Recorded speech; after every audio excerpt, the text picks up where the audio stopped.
Hello everyone. Today I'm at Bishop Wearmouth Cemetery in Sunderland. The rain has just stopped and the sun's come out. I've come to tell the story about a Sunderland family, the Fielding family. Now I must warn you, it's to say the least, it's a very sad story. There's no happy ending, there's no redemption. It's just a series of unfortunate and horrible events that this family went through back in the first 30 odd years of the 20th century. So it is sensitive, but the story to be told, and it involves the Great War and the years afterwards. So to start with, George Fielding was a Sheffield-born man who came to Sunderland. He was a carter, so basically went around moving things for people and stuff. He married a local girl called Eleanor, and they lived in Deptford, close to where the Saltgrass pub is today. You know, I did that video a few days ago about Deptford, the lost community in Sunderland, and I mentioned about some of the families who lived there. It was people like the Fielding family who lived there. Now, this particular section of Bishop Wearmouth, I think I've only ever done one video, and if you look around, it's a huge area, this sort of bottom section. It's about a fifth of the cemetery, absolutely huge area. So, going back to the Fielding family, the Great War began, and George Fielding, the father from Sheffield, he enlisted. Even though he was in his 40s, he still went out. Sadly, in 1917, probably luckily for him, he got discharged medically because he had shell shock. So God knows what horrors he had lived through. Now, sadly, the following year, he took a skipping rope of his eldest daughter, tied a rock to it, and jumped into the River Wear and took his own life.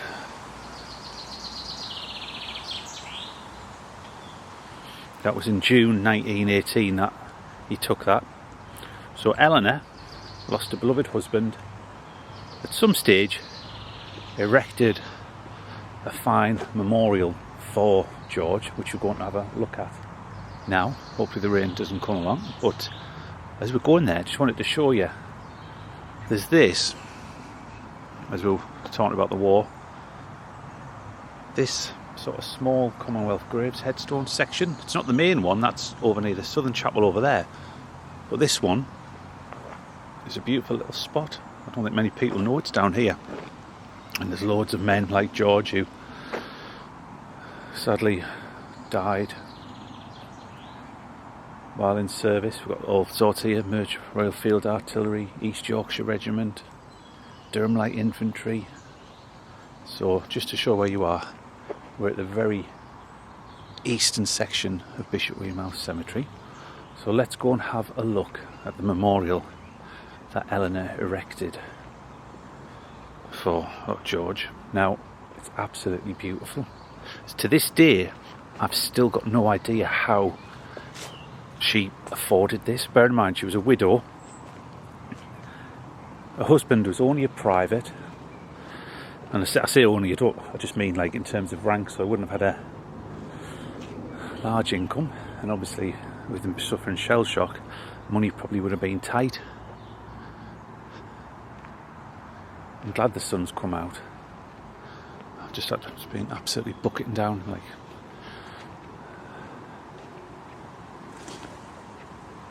So we're nearly there. It's just up here. I should do more videos down here because it's actually so quiet. A bit more off the beaten track. I've just seen some lovely surnames: Forger, Cornwall, Sheffield. There's another. Edward Sheffield. And he had a son, Private Edward Sheffield of the West Yorkshire Regiment, who was killed in France May the 3rd, 1916, just 27-year-old. But this is the memorial. Now look at that. Absolutely stunning. In loving memory of the late Private George Fielding, dearly beloved husband of Eleanor Fielding, died June 18th, 1918, aged 52 years after serving in HM forces. Also the above Eleanor, she died October the 22nd, 1936, aged 71 years. So I have to actually correct myself there. So when he was in service, he reached 50. He was quite an relatively old soldier.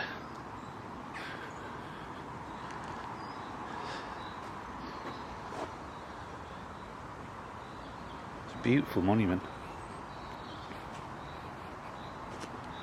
But just look at the detail on it there. We've even got his cap, his sword, and then what's this? I think absolutely stunning memorial. So that was sad enough for Eleanor.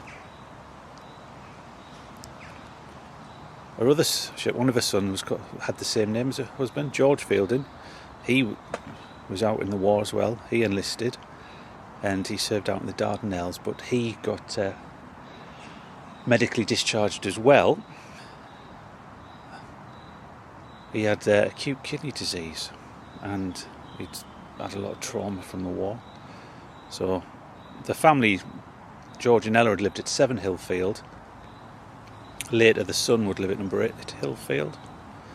So the son, he suffered from depression and stuff like that at the time. And he attacked his neighbour with an axe. He went to court, I think it was 1919, he went to court, and at court he said he wished he'd killed himself like his father 12 months before. The judge didn't know what to do with him because he had a pretty excellent character, and luckily the lady whose neighbour he attacked didn't die, but he got sentenced to prison, 12 months with hard labour of that if he could actually do any of that. He served it and he came back out and returned to Deptford. That's where he lived.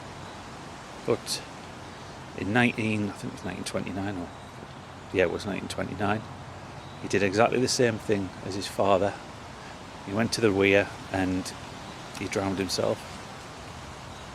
He's actually not buried at this spot. The son is buried at the top end of the cemetery, close to one of the wards near the crematorium.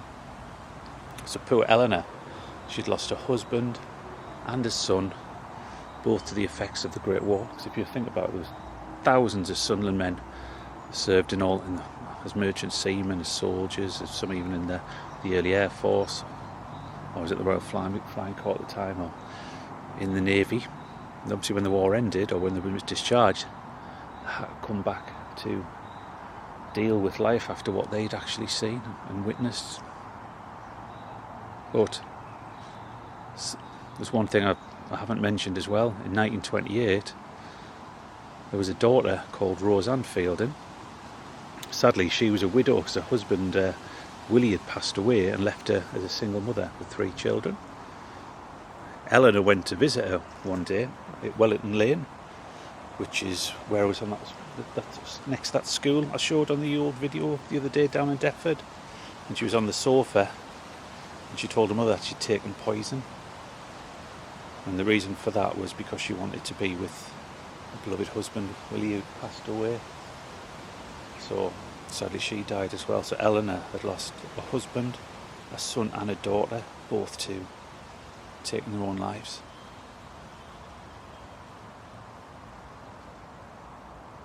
That wasn't the only tragedy though. In her entire life she'd given birth to at least 12 children and lost 5 of them in infancy, including a set of twins.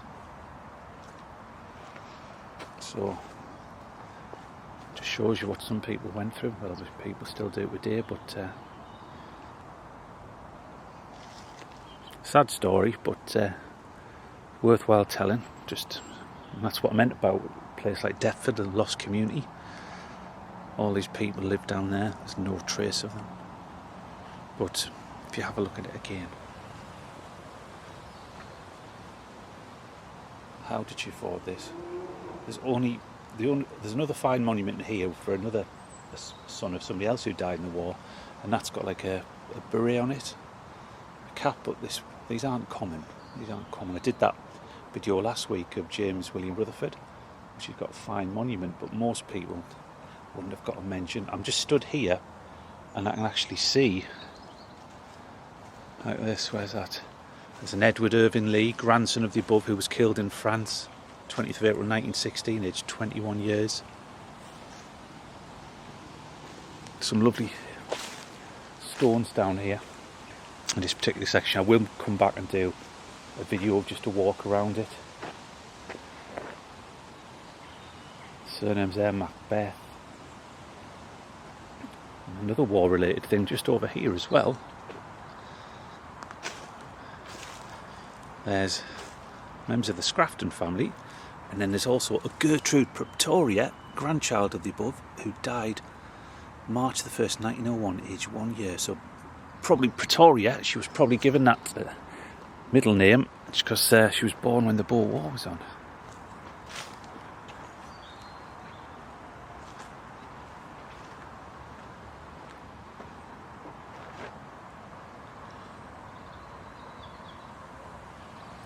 Right, I'm going to leave the video there, so thank you very much for watching, and if you did enjoy it, please give it a like, and if you want, click on the subscribe. It'll help grow the channel, and I'll be able to tell more stories like this. So thanks for watching, and I will see you next time.